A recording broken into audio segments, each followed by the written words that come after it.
नमस्कार। कार्यक्रम सुशासन सवालको नयाँ अङ्कमा यहाँहरूलाई गुल्मीबाट हार्दिक स्वागत छ। अख्तियार दुरुपयोग अनुसन्धान आयोग र नेपाल टेलिभिजनको संयुक्त प्रस्तुति कार्यक्रम सुशासन सवालमा विशेष गरी हामीले सरकारी र सार्वजनिक निकायबाट प्रभाव हुने सेवा, विकास निर्माण, राजस्व सङ्कलन, सार्वजनिक सेवा प्रशासन सँगसँगै अख्तियार दुरुपयोग अनुसन्धान आयोगका साप्ताहिक गतिविधि पनि प्रस्तुत गर्दै आइरहेका छौँ।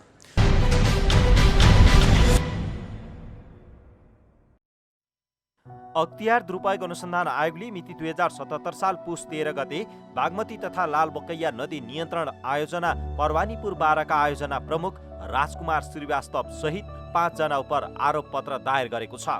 आयोगले बिगो रु 3,65,09,456 कायम गरी गैरकानुनी लाभ तथा हानि गरेको सम्बन्धमा आरोप पत्र दायर गरेको हो।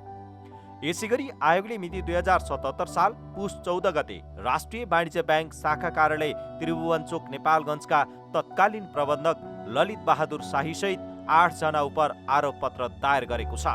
गैरकानुनी लाभ तथा हानि गरेको सम्बन्धमा आयोगले आरोप पत्र दायर गरेको हो। यसैगरी आयोगले मिति 2077 साल पुस 16 गते जिल्ला खेलकुद विकास समिति सानो गौचरण काठमाडौँका सहायक पदमा कार्यरत तिलक प्रसाद घिमिरे उप आरोप पत्र दायर गरेको छ। यसैगरी आयोगले मिति 2077 साल पुस 16 गते तत्कालीन आयोजना कार्यान्वयन इकाइका निमित्त आयोजना प्रमुख बेलबहादुर नेपाली समेत 5 जना उप आरोप पत्र दायर गरेको छ। आयोगले बिगो रु 1,14,76,000 कायम गरी सार्वजनिक सम्पत्ति हानि नोक्सानी गरी भ्रष्टाचार गरेको सम्बन्धमा आरोप पत्र दायर गरेको हो। यसैगरी आयोगले 2077 साल पुस 16 गते नै सप्तरी जिल्लाको प्रहरी चौकी तिलाठीमा कार्यरत प्रहरी नायब निरीक्षक सिकन्दर प्रसाद कानु उप आरोप पत्र दायर गरेको छ। आयोगले बिगो रु 50,000 कायम गरी घुस रिश्वत लिई भ्रष्टाचार गरेको आरोपमा आरोप पत्र दायर गरेको हो। यसैगरी आयोगले 2077 साल पुस 17 गते इलाका प्रहरी कार्यालय हरिनगरा सुनसरीमा कार्यरत प्रहरी हवलदार भोला यादव र स्थानीय व्यापारी विनोद शाहलाई 6,000 अतिरिक्त रकम सहित नियन्त्रणमा लिई अनुसन्धान गरिरहेको छ। दर्शकबिन, अख्तियार दुरुपयोग अनुसन्धान आयोगले आफ्नो सेवा प्रवाहलाई स्थानीय तहसम्म पुर्याउनका लागि विभिन्न तरिकाले कामहरू अगाडि बढाइरहेको छ। यसै मध्येको एउटा हो नागरिक निगरानी संस्था।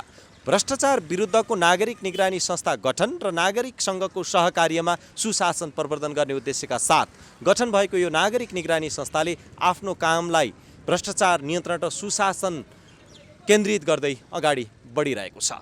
यसै सन्दर्भमा आज हामीले गुल्मीको भ्रष्टाचार विरुद्धको नागरिक निगरानी संस्थाले आफ्नो कामलाई कसरी अगाडि बढाइरहेको छ र यसको प्रभावकारिता कस्तो छ र आगामी दिनमा भ्रष्टाचार नियन्त्रण र सुशासन प्रवर्धनका लागि के कस्ता कामहरू गर्दैछ त भन्ने विषयवस्तुमा यो सामग्री तयार पारेका छौँ। अब प्रस्तुत छ सोही सामग्री। अख्तियार दुरुपयोग अनुसन्धान आयोगले नागरिकसँगको सहकार्यलाई बढाउँदै सुशासन प्रवर्धन र भ्रष्टाचार नियन्त्रणमा नागरिक सहभागिता हुनुपर्छ भन्ने मान्यतालाई जोड दिँदै आएको छ। यसै अनुरूप स्थापना भएका नागरिक निगरानी संस्थाहरूले आफ्नो काम र भूमिकालाई पनि प्रभावकारी रूपमा सञ्चालन गरिरहेका छन्। 14वटा जिल्लामा स्थापना भएका भ्रष्टाचार विरुद्धको नागरिक निगरानी संस्थाको काम, यसको प्रभावकारिता र उपलब्धिलाई आयोगले मूल्याङ्कन गरिरहेको छ। सेवा प्रवाहमा चुस्तता, विकास निर्माणमा गुणस्तरीयता र ढिलासुस्तीको अन्त्य गर्दै सुशासन, सदाचार र प्रभावकारी सार्वजनिक सेवा प्रशासनका लागि नागरिक सहभागिता बढाउँदै लगेको अख्तियार दुरुपयोग अनुसन्धान आयोगले आगामी दिनमा पनि थप जिल्लाहरूलाई समेट्दै भ्रष्टाचार विरुद्धको नागरिक निगरानी संस्था गठनको कामलाई अगाडि बढाउँदै लैजाने बताएको छ। अख्तियार दुरुपयोग अनुसन्धान आयोगले भ्रष्टाचार नियन्त्रण गर्नका लागि र सुशासन प्रवर्धन गर्नका लागि सहकार्यात्मक अवधारणा अगाडि सारेको छ र आयोगको 5 वर्षे संस्थागत रणनीतिक योजना समेत तयार भएको छ। त्यसमा समेत नागरिकसँग सहकार्य गरी भ्रष्टाचार नियन्त्रण र सुशासन प्रवर्धनको अभियानलाई अगाडि बढाउने भन्ने कुरा उल्लेख गरिएको छ र त्यस सन्दर्भमा अख्तियार दुरुपयोग अनुसन्धान आयोगको एउटा अत्यन्त नवीनतम अवधारणा अन्तर्गत 7वटा प्रदेशका 2-2वटा जिल्लामा गरेर 14वटा जिल्लाहरूमा नागरिक निगरानी संस्था, भ्रष्टाचार विरुद्धको नागरिक निगरानी संस्था सिटिजन ज्युरीको गठन भएको छ। त्यसमा सम्बन्धित जिल्लाका लब्ध प्रतिष्ठित व्यक्तित्वहरू र सुशासनका लागि आफ्नो जीवन खर्चिएका र एउटा समर्पण भाव भएका चाहिँ महानुभावहरू, समाजका प्रतिष्ठित महानुभावहरू र एउटा सुशासन स्थापनाका लागि हामी सबै अगाडि बढ्नुपर्छ, भ्रष्टाचार विरुद्धको शून्य सहनशीलता कायम गर्नुपर्छ भनेर लागि पर्नुभएका नागरिक समाजका व्यक्तित्वहरूसँग हामीले सहकार्य गरेका छौँ। र त्यो सिटिजन ज्युरीको अवधारणा के हो भन्दाखेरि भ्रष्टाचार कहीँ भइरहेको छ भने त्यसलाई नसहने, त्यसको बारेमा आयोगलाई जानकारी दिने अथवा त्योभन्दा पहिले चाहिँ निरोधात्मक उपायको लागि सम्बन्धित नियमनकारी संस्थामा पनि त्यसको जानकारी दिएर नागरिकले भ्रष्टाचारका रूपमा पहरेदारको रूपमा चाहिँ भूमिका खेल्न सक्छन् भन्ने आयोगको अभिप्राय रहेको छ।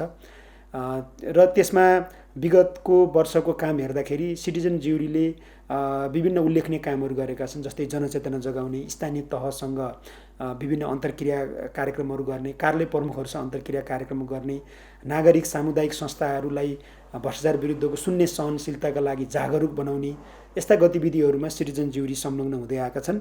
र अब हाम्रो आयोगको 5 वर्षे रणनीति अनुसार अब यस वर्ष कोभिडको कारणले हाम्रो गतिविधि केही रोकिएको थियो र अब हामी 7वटै प्रदेशमा एक-एकवटाको दरले 7वटा चाहिँ सिटिजन ज्युरी थप गर्दै जाने पक्षमा छौँ भने पहिले नै गठन भएका 14वटा सिटिजन ज्युरीहरूको पनि संस्थागत सुदृढीकरण गर्ने र यो आयोगको 5 वर्षे रणनीतिक योजनाको अवधिभरमा 77 जिल्लामा भ्रष्टाचार विरुद्धको नागरिक निगरानी संस्था गठन गर्ने र नागरिकहरूको व्यापक सञ्जालका अवधारणामा, नागरिकहरूको व्यापक सञ्जालको आधारमा भ्रष्टाचारको विरोध गर्ने एउटा वातावरण सृजना गर्ने, सुशासन प्रवर्धन गर्ने र सार्वजनिक संस्थाका पदाधिकारीहरूलाई जनताप्रति जवाफदेही बनाउने र लोकतन्त्रको अभ्यास, जुन लोकतन्त्रको मुहान हो अथवा जुन शक्तिको स्रोत हो अथवा सार्वभौमिकताको स्रोत भनेको ती नागरिक समुदायहरू हुन्, त्यहाँ नै अभ्यास गर्ने एउटा अभिप्राय हामीले लिएका छौँ। र अर्को भनेको भ्रष्टाचार नियन्त्रण गर्नका लागि अख्तियार दुरुपयोग अनुसन्धान आयोगलाई संवैधानिक जिम्मेवारी प्राप्त भए पनि त्यो संवैधानिक जिम्मेवारी भनेको सार्वभौम जनताले दिएका हुन्।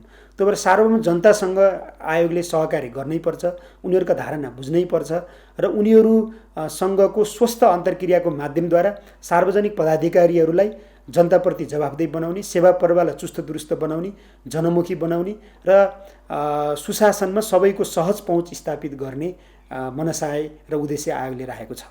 आयोगको प्राविधिक सहयोगमा स्थापना भएका 14वटा जिल्लाका भ्रष्टाचार विरुद्धको नागरिक निगरानी संस्थाहरू मध्येको एक हो नागरिक निगरानी संस्था गुल्मी। अख्तियार दुरुपयोग अनुसन्धान आयोग कार्यालय बुटवल अन्तर्गत रहेको गुल्मी जिल्लामा स्थापित नागरिक निगरानी संस्थाले आयोगका काममा सहयोग पुग्ने गरी विभिन्न कार्यक्रमहरू सञ्चालन गर्दै आएको बताएको छ। यो संस्थाले आफ्नो उद्देश्य बमोजिम नै भ्रष्टाचार विरुद्धको अभियानमा आम नागरिकहरूलाई एकाकार गर्ने र नागरिकहरूले नै भ्रष्टाचार विरुद्धका विभिन्न गतिविधिहरूमा निगरानी, खबरदारी र अनुगमन गर्ने कार्यको प्रारम्भ भएको छ। र हाम्रो जिल्लामा पनि यो संस्था गठन पश्चात विभिन्न क्रियाकलापहरू सञ्चालन भएका छन्। मूल रूपमा हामीले 3 प्रकारका कामहरू गरेका छौँ भन्ने हामीलाई लाग्छ। पहिलो अनुगमन र निगरानीको पाटो हो हाम्रो, र हामीले सेवा प्रदायक विभिन्न कार्यालयहरूको निरन्तर नागरिकका तर्फबाट चाहिँ निगरानी गर्छौँ र त्यहाँ सेवाग्राहीले पाउने गुणस्तरीय सेवा अनि त्यहाँ कुनै अनियमित कार्य भइरहेको छ वा छैन त्यसको निगरानी हामी गर्छौँ। अहिले हामीले प्रत्येक दिनै यहाँ बढी सेवाग्राहीको भिड लाग्ने जिल्ला प्रशासन, मालपोत कार्यालय, नाभी कार्यालय, यहाँका सरकारी ब्याङ्कहरू लगायतका विभिन्न सेवा प्रदायक सरकारी कार्यालय, गैर सरकारी कार्यालयहरूको समेत हामी निगरानी गर्छौँ र त्यसको बारेमा त्यहाँ भएका गतिविधिहरूको बारेमा समूहमा छलफल गर्ने अनि सरोकारवाला निकायहरू, त्यहाँको कार्यालय प्रमुख, प्रमुख जिल्ला अधिकारी लगायत चाहिँ हाम्रो अख्तियारको क्षेत्रीय कार्यालय बुटोलको प्रमुखसम्मलाई हामीले यसको बारेमा रिपोर्टिङ गर्ने गरेका छौँ। र यो कार्यले सेवा प्रदायक निकायहरूको कार्य सम्पादनमा केही सुधार भएको छ भन्ने हाम्रो ठहर छ। दोस्रो, हामीले विभिन्न अन्तर्क्रिया कार्यक्रमहरू गर्ने गरेका छौँ। भ्रष्टाचार विरुद्ध र सुशासनको पक्षमा जिल्ला स्तरमा चाहिँ हामीले जिल्ला समन्वय समितिसँग सहकार्य गरेर सम्पूर्ण स्थानीय तहका प्रमुखहरूलाई ल्याएर तम्घासमै यो सदरमुकाममै अन्तर्क्रिया कार्यक्रम सुसम्पन्न गरेका छौँ। त्यति मात्रै होइन, हामी विभिन्न स्थानीय तहमै पुगेर सुशासनको पक्षमा र भ्रष्टाचारको विरुद्धमा उहाँहरूसँगको हाम्रो सहकारी के हुन्छ भन्ने बारेमा अन्तर्क्रिया कार्यक्रम हामीले गरिसकेका छौँ। त्यति मात्रै होइन, हामी अख्तियार बुटोल कार्यालयका प्रमुखको समुपस्थितिमा यहाँ हामी र त्यो संस्थाका बिचमा प्रमुख जिल्ला अधिकारी समेतलाई राखेर हामीले कसरी चाहिँ हाम्रा कार्यक्रमहरूलाई प्रभावकारी बनाउन सक्छौँ भनेर केही समय अगाडि अन्तर्क्रिया कार्यक्रम पनि सम्पन्न गरेका छौँ। त्यस्तै अस्ति भर्खर डिसेम्बर 9को भ्रष्टाचार विरुद्धको अन्तर्राष्ट्रिय दिवसको दिन हाम्रै संस्थाको आयोजनामा प्रमुख जिल्ला अधिकारीसँग समन्वय गरेर हामीले राजनैतिक पार्टीको नेतृत्व समेतलाई उपस्थित गराएर एउटा अन्तर्क्रिया कार्यक्रम सम्पन्न गऱ्यौँ, जसले जिल्ला तहमा भ्रष्टाचार विरुद्धका गतिविधिहरूमा हामी सबैले संयुक्त रूपमा लड्ने प्रतिबद्धता त्यहाँ चाहिँ राजनैतिक दलका तर्फबाट पनि जाहेर गरायौँ। विश्वव्यापी महामारीका रूपमा फैलिएको कोरोना भाइरसको प्रभावका कारण गुल्मी जिल्लाको नागरिक निगरानी संस्थाले पनि राम्रोसँग काम गर्न पाएन। तर यस बीचमा भएका र हुने विकास निर्माण तथा सेवा प्रवाहलाई चुस्त दुरुस्त र प्रभावकारी बनाउन संस्थाले विभिन्न निकायसँगको सहकार्यमा कार्यक्रमहरू सञ्चालन गरिरहेको छ। विद्यालय तहमा पुगेर हामीले विद्यार्थीहरूको बिचमा पनि विभिन्न कार्यक्रमहरू सम्पन्न गरेका छौँ। विभिन्न निकायको ध्यानाकर्षण समेत गरेका छौँ। हामीले खास गरी चाहिँ यहाँ स्थानीय तहका कार्यहरूको बारेमा धेरै नागरिकहरूको गुनासो भएको हुनाले हामीले जिल्ला समन्वय समितिका माध्यमबाट ध्यानाकर्षण गराउने काम पनि गरेका छौँ र त्यो ध्यानाकर्षणले केही रूपमा यो असारे विकासलाई रोक्ने काम पनि चाहिँ भएको छ। त्यसैले यो नागरिक निगरानी संस्था गठन भइसके पश्चात यो जिल्लामा सुशासन प्रवर्धनका क्षेत्रमा र भ्रष्टाचार नियन्त्रणको क्षेत्रमा नागरिकहरूको चेतनामा केही वृद्धि भएको छ। यस विरुद्ध सबै लड्नुपर्छ भन्ने बारेमा चाहिँ सबैको एकमत बनाउन हामीले सफल भएका छौँ र पछिल्लो समय कोभिडका कारणले हाम्रा गतिविधिहरू स्थानीय तहसम्म अहिले पुग्न नसकेको अवस्था छ र कोभिडको प्रभाव केही न्यूनीकरण भइसकेपछि हामीले योजना बनाएका छौँ र सम्बन्धित पक्षहरूसँग पनि हामीले यो बारेमा चाहिँ ब्रिफिङ गरेका छौँ। खास गरी चाहिँ अख्तियारको बुटवल कार्यालयसँग हाम्रो निरन्तर चाहिँ सम्पर्क र संवाद भइरहेको छ र प्रमुख जिल्ला अधिकारीसँग पनि निरन्तर हाम्रो सम्पर्क र संवाद छ र हामीले ती कार्यक्रमहरूलाई चाहिँ स्थानीय तहसम्मै पुर्याउने चाहिँ निकट भविष्यमा योजना बनाएका छौँ। अख्तियार दुरुपयोग अनुसन्धान आयोगमा पछिल्लो समय स्थानीय तहका उजुरीको संख्या बढिरहेका छन् भने जिल्ला तहमा पनि स्थानीय पालिकाहरूको उजुरी र गुनासोहरू बढिरहेका छन्। यसै कुरालाई मध्यनजर गर्दै नागरिक निगरानी संस्थाले जिल्लाका विभिन्न स्थानीय पालिकामा पुगेर जननिर्वाचित प्रतिनिधि, प्रमुख प्रशासकीय अधिकृत, सरकारी एवं सार्वजनिक निकायका प्रतिनिधि लगायतको उपस्थितिमा प्रवर्धनात्मक कार्यक्रमहरू सञ्चालन गर्दै आएको छ। हामी गाउँमा जाँदा त्यहाँ हामीले कार्यक्रम गर्दा स्थानीय स्तरका जनप्रतिनिधिहरू र त्यहाँका प्रमुखज्यूहरूले प्रतिबद्धता व्यक्त गर्नुभयो। तर त्यहाँ एउटा समस्या के देखियो भने छुट्टै सुशासन हेर्ने एउटा निकायको व्यवस्था गरेको पाइएन। त्यो नहुँदा विधायिकी, कार्यपालिका र न्यायपालिकाको सबै अधिकार अहिले जिल्ला स्तर के अरे स्थानीय स्तरमा भएको अवस्थामा सुशासन प्रवर्धनको छुट्टै निकाय नभएको कारणले त्यहाँ कति चाहिँ पारदर्शिता भएको छ छैन भन्ने कुरामा जिम्मेवारी तदनुकूल बोध नभएको पाइयो। त्यस्तो निकाय एउटा हरेक स्थानीय स्तरमा हुनु जरुरी छ जस्तो हामीलाई चाहिँ लाग्यो। हाम्रो यो संस्था नामैले भ्रष्टाचार विरुद्धको नागरिक निगरानी संस्था भएको हुनाले यो गठनपछि जनस्तरमा यसले राम्रो सन्देश दिएको, सूचना प्रवाह भएको, जनतामा आशा पलाएको अवस्था हामीहरूले पायौँ। पछिल्लो समय विकास निर्माणका कामले जति गति लिएको छ त्यस्तै विकास निर्माणमा हुने र भएका अनियमितता, ढिलासुस्ती र गुणस्तरहीन काम गरेको भन्ने उजुरी आयोगमा बढ्ने गरेका छन्। नागरिक निगरानी संस्थासम्म पनि यस्ता गुनासोहरू पुग्ने गरेका छन्। 14वटा जिल्लामा गठन भएका नागरिक निगरानी संस्थालाई थप प्रभावकारी बनाउँदै उनीहरूको कामलाई उपलब्धिमूलक बनाउन भूमिका र क्षेत्राधिकार स्पष्ट पार्नुपर्ने महसुस हुन थालेको छ। भ्रष्टाचार विरुद्धको नागरिक निगरानी संस्थाको जुन चाहिँ गठन भयो त्यसमा हाम्रो अधिकार क्षेत्रको सुस्पष्ट व्यवस्था छैन। त्यो सुस्पष्ट व्यवस्था नभएसम्म कसरी कतिसम्म हामी अगाडि जान सक्ने हुनसक्छ। यो कहिलेकाहीँ त्यो दुरुपयोग कुनै पदाधिकारीले गर्लान् तर त्यसले सजायको भागी हुनुपर्छ। खराब मान्छे त कहीँ पनि हुन्छ तर काम गर्ने सुस्पष्ट व्यवस्था भयो भने हामी तदनुकूल अगाडि बढ्न सक्थ्यौँ जस्तो लाग्छ। त्यसकारण मैले भन्छु अधिकार र कार्यक्षेत्रको स्पष्टता सहितको हामीलाई निर्देशन हुन जरुरी छ। हामी यस भ्रष्टाचार विरुद्धको निगरानी संस्थामा रहेर हामी यस्तै प्रतिबद्ध छौँ।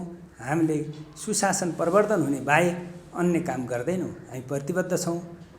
हाम्रो कार्यशैलीबाट, कामबाट त्यसको मूल्याङ्कन हुनसक्छ। जनता हाम्रो निगरानीमा छन् हरेकको पछाडि अर्कोले हेरिरहेको छ भन्ने विचार गरेर हामीले सुशासन प्रवर्धनमा गर्छौँ। हामी सुस्पष्ट हुन्छौँ अनि हामी पारदर्शी छौँ। हामीले हरेक गरेका कामहरू हामीले कुनै कार्यक्रम गऱ्यौँ भने त्यसभन्दा पछाडि हाम्रो यो खर्च, हाम्रो यो पैसा यसरी थियो, आएको यो थियो भनेर हामीले एकदम पारदर्शी गरेका छौँ। हाम्रो एउटा यो नयाँ कुरा त्यसरी पनि हामीले गरेका छौँ। हामीले विद्यालयको कार्यक्रम सञ्चालन गर्दा होस् अनि यो चाहिँ पोस्टर पम्पलेटहरू निकाल्दा होस्, हामी एकदम त्यसमा पारदर्शितामा हामीले जोड दिन्छौँ। सुशासन प्रवर्धन र भ्रष्टाचार नियन्त्रणका लागि आयोगले अवलम्बन गरेका चारवटै रणनीतिको प्रभावकारी कार्यान्वयनसँगै नागरिक सहभागितालाई थप बढाउन सके अहिले देखिएको अनियमितता कम गर्दै भ्रष्टाचार नियन्त्रणमा सहयोग पुग्ने देखिन्छ। भ्रष्टाचार, अनियमितता र ढिला सुस्ती जस्ता समस्या हामी सबैको साझा समस्या हुन्। यस्ता समस्याको निराकरण नगरेसम्म सुशासनयुक्त सेवा प्रवाह र गुणस्तरीय विकास निर्माण असम्भव प्राय छ। पछिल्लो समय ठाउँ, परिस्थिति र अवस्था अनुसार भ्रष्टाचारको प्रकृति पनि फेरिँदै गएको छ। तर भ्रष्टाचार विरुद्धको नागरिक निगरानी संस्थाले खेल्ने भूमिका उही प्रकृतिको हुन्छ। सुशासन प्रवर्धन र भ्रष्टाचार नियन्त्रणका लागि अन्तर संस्था भ्रमण र अनुभव आदान प्रदान जस्ता कार्यक्रम गर्न सके आफूहरूले थप प्रभावकारी रूपमा काम गर्न सक्ने संस्थाको विश्वास रहेको छ। यो संस्थालाई गाउँ तहसम्म, स्थानीय तहसम्म सबै क्षेत्रमा यसको प्रचार प्रसार हुन सकेको छैन र यो नेपाल सरकारको आफ्नै एउटा निकायबाट गठित संस्था हो। यसको कार्यक्षेत्र, यसको प्रभावशालीता, यसको आवश्यकताको बारेमा नेपाल सरकारबाटै प्रत्येक गाउँपालिका, वडा कार्यालयमा यसको निर्देशन हुन जरुरी देखिन्छ। किनकि यो संस्थाले के काम गर्ने भन्ने कुरो स्थानीय तहका कार्यकर्ता, जनप्रतिनिधिहरूलाई पनि थाहा हुनु पर्यो। यो संस्थाले निगरानी गर्छ, यो संस्थाले लगेको कुरा चाहिँ आधिकारिक हुन्छ भन्ने खालको एउटा भावनाको विकास गराउनुपर्ने चाहिँ देखिन्छ। त्यो अलिकति कमी हो कि जस्तो लाग्छ। अर्को कुरा, हामी यो नेपालमा अहिले 14वटा यी संस्थाहरू गठन भएका छन्। त्यसमध्ये हामी अन्तर संस्थाहरू बीच पनि एउटा परिचय, अन्तर्क्रियाको अभाव छ। अब फरक जिल्लामा फरक किसिमका काम हुन्छन् तर प्रकृति चाहिँ एउटै हुन्छ। भ्रष्टाचार विरुद्धमा लाग्ने प्रकृति एउटै हुन्छ। त्यसको लागि विभिन्न संस्थाहरूमा अन्तर्भ्रमण कार्यक्रम राख्ने, अन्तर्क्रिया कार्यक्रम राख्ने, एकअर्का ठाउँको त्यो अनुभवलाई सेयर गर्ने गर्यो भने अझै प्रभावशाली हुन्छ जस्तो मलाई लाग्दछ। भ्रष्टाचार विरुद्धको नागरिक निगरानी संस्थाको काम, कारबाही र भूमिकालाई नजिकबाट हेर्ने निकायका रूपमा रहेको जिल्ला प्रशासन कार्यालयले सुशासन प्रवर्धन र भ्रष्टाचार नियन्त्रणमा संस्थाले सकारात्मक भूमिका खेलेको प्रतिक्रिया दिएको छ। भ्रष्टाचार विरुद्धको नागरिक निगरानी संस्थाले चाहिँ म यहाँ आइसकेपछि उहाँहरूले एउटा भ्रष्टाचार विरुद्धको अन्तर्राष्ट्रिय दिवस पनि हाम्रो अफिसमा, हाम्रो कार्यालयमा मनाउनु भयो। त्यसमा चाहिँ यहाँका सम्पूर्ण सरकारवालाहरूलाई बोलाएर उहाँहरूले बहस पैरवी भ्रष्टाचार विरुद्धको विषयमा अन्तर्क्रिया कार्यक्रमहरू आयोजना गर्नुभयो।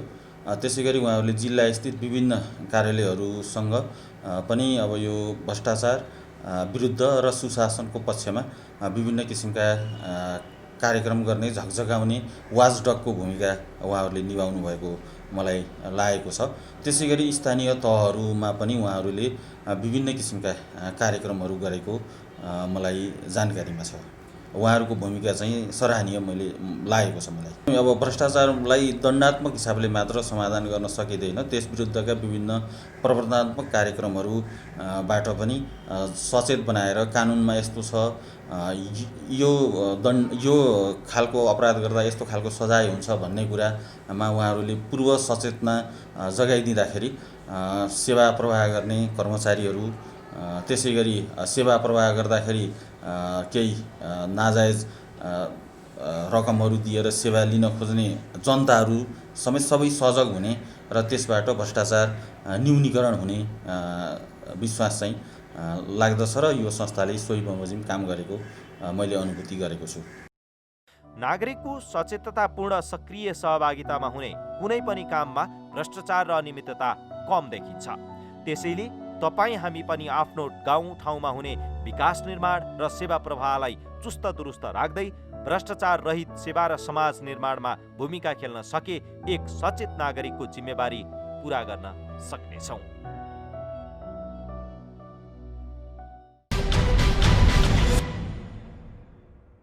कुनै पनि सार्वजनिक अथवा सरकारी निकायमा तपाईले सेवा लिँदा र दिँदा भ्रष्टाचार भएको, अनियमितता भएको देख्नुभयो भने आयोगका कार्यालयहरू मार्फत उजुरी पेश गर्न सक्नुहुनेछ। आयोग मातहतका विभिन्न कार्यालयहरू यस प्रकार रहेका छन्। अख्तियार दुरुपयोग अनुसन्धान आयोग कार्यालय इटहरी, यसको फोन नम्बर रहेको छ 025 58 69 70, फ्याक्स नम्बर 025 58 56 00। अख्तियार दुरुपयोग अनुसन्धान आयोग कार्यालय बर्दिवास, यसको फोन नम्बर रहेको छ 044 55 06 86, फ्याक्स नम्बर रहेको छ 044 55 05 31।